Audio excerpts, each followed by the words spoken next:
Want to be eating healthier, but just don't know exactly what to cook?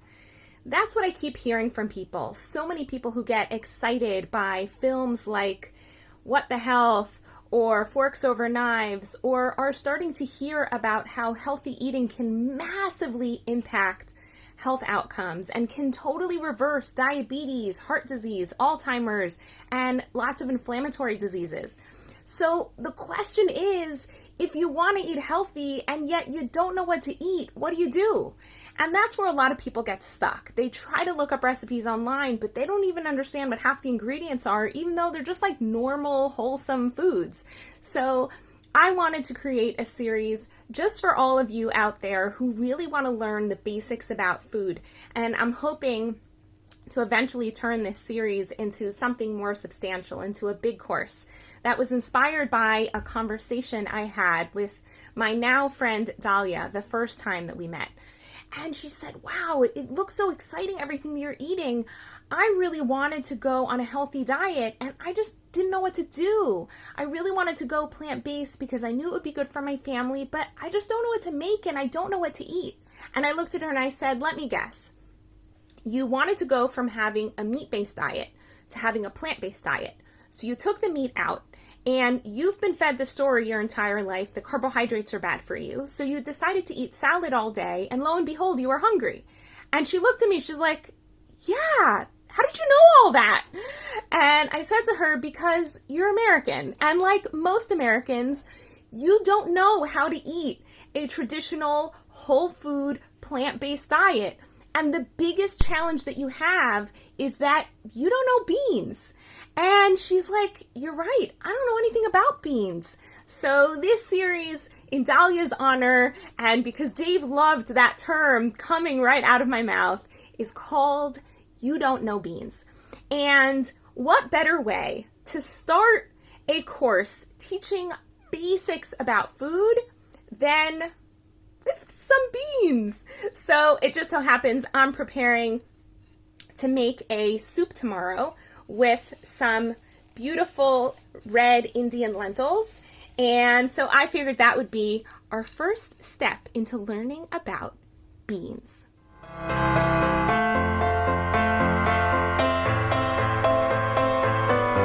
Just to make life really simple for all of us, I'll use the word legume or bean totally interchangeably.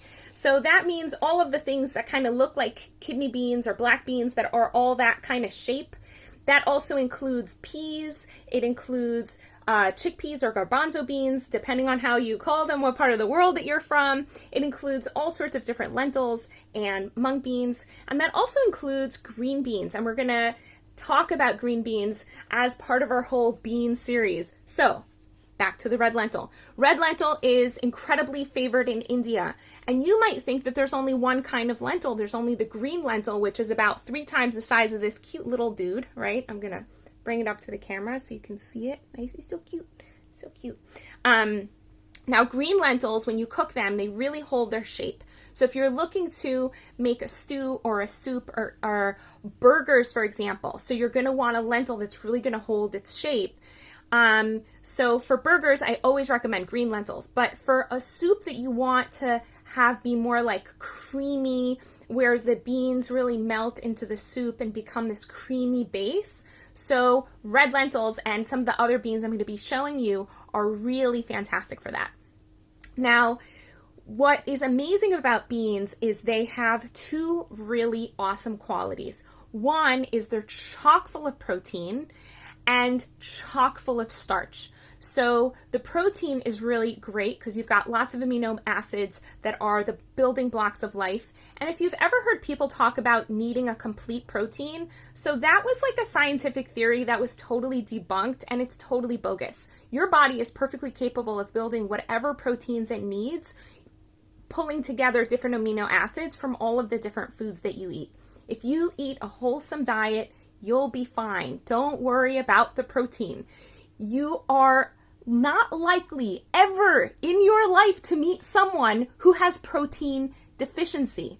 What you will meet over and over and over again are people who have protein excess. So heart disease and cancer and diabetes and most inflammatory diseases, in addition to having some other causes, are mostly caused by an excess of protein, particularly animal protein. So don't worry about getting enough protein. You're going to get more protein than you actually need, and your body can flush out what is not necessary. So don't worry about protein. But starch is really great. Now, starch is complex, not so complex sugar, but it's a complex sugar that slowly over time your body breaks down and gives you the sugar that you need. Now, you might have grown up hearing that sugar is bad for you. And yes, that white crystalline stuff that is like on the table or that people put into cake, that stuff is bad for you. That's not a food. That's what Michael Pollan calls a food-like substance, right? But the sugars that are naturally occurring in food are super important. They give you all of the energy that you need, and they're super important for your brain. Your brain functions on sugar, and most of what you do all day is fuel your brain so you can think straight. So make sure that you have a diet that's got tons of sugar, tons of starch, tons of rich carbohydrates. Just get them from real foods, not processed stuff, not white flour, not white sugar, just food, like food, a whole food. So this humble little red lentil, because it has this incredible ability to melt into a soup very easily, it cooks really fast.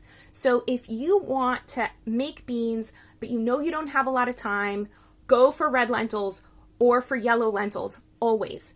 As opposed to a kidney bean, which might take hours to cook, a red lentil can cook pretty well within half an hour to an hour, depending on the quality of your pot.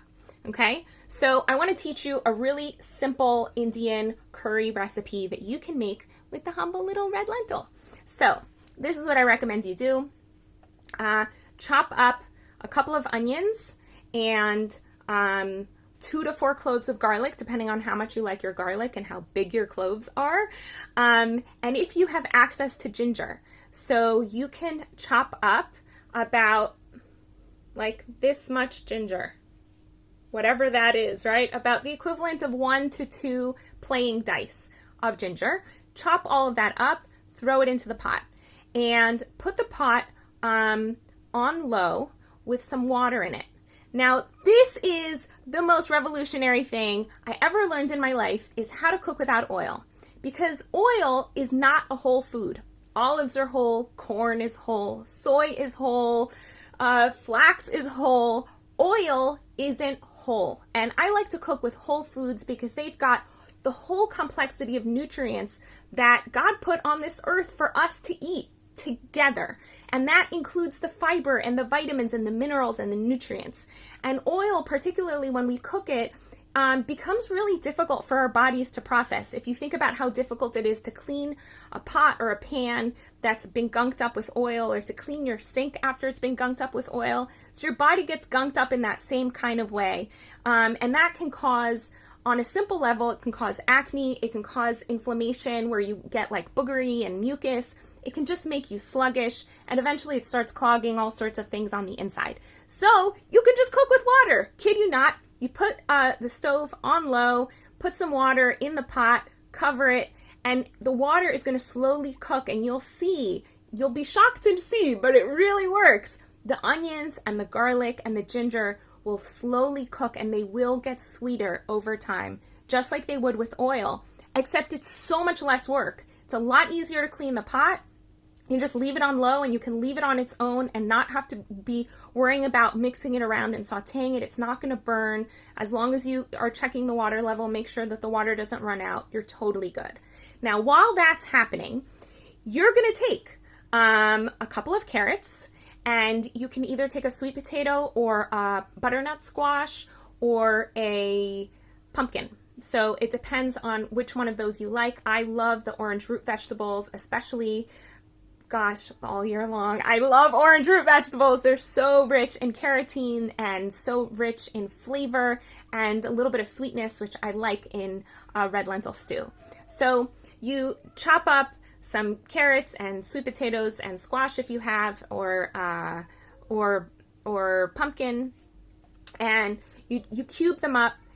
It doesn't matter how they look because they're going to go into a stew, and you can keep the peels on any of these things except for the pumpkin. You can keep peels even in a butternut squash. You can keep peels in a sweet potato and a carrot.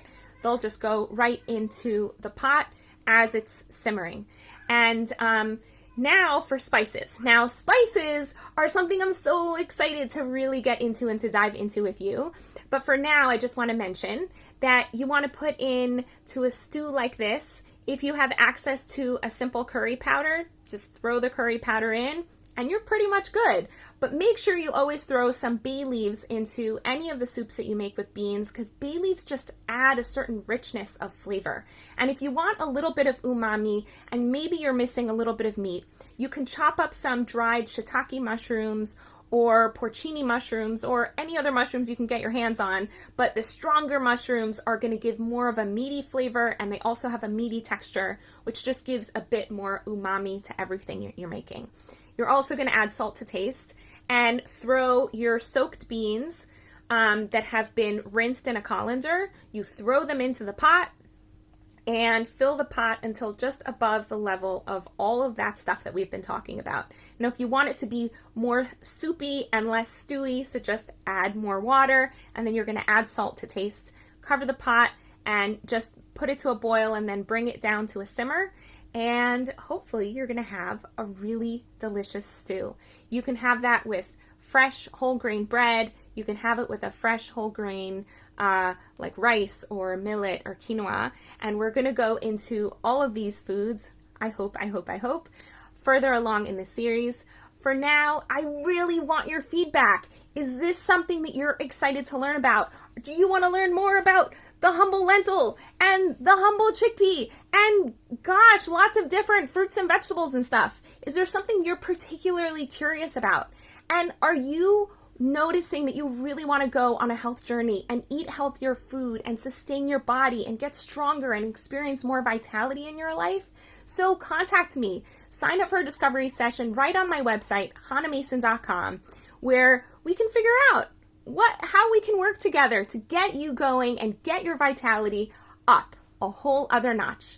In the meantime, I want to wish everyone here many little joys. Want to find out what's blocking your vitality? Quickly take the quiz at hannahmason.com/healthquiz.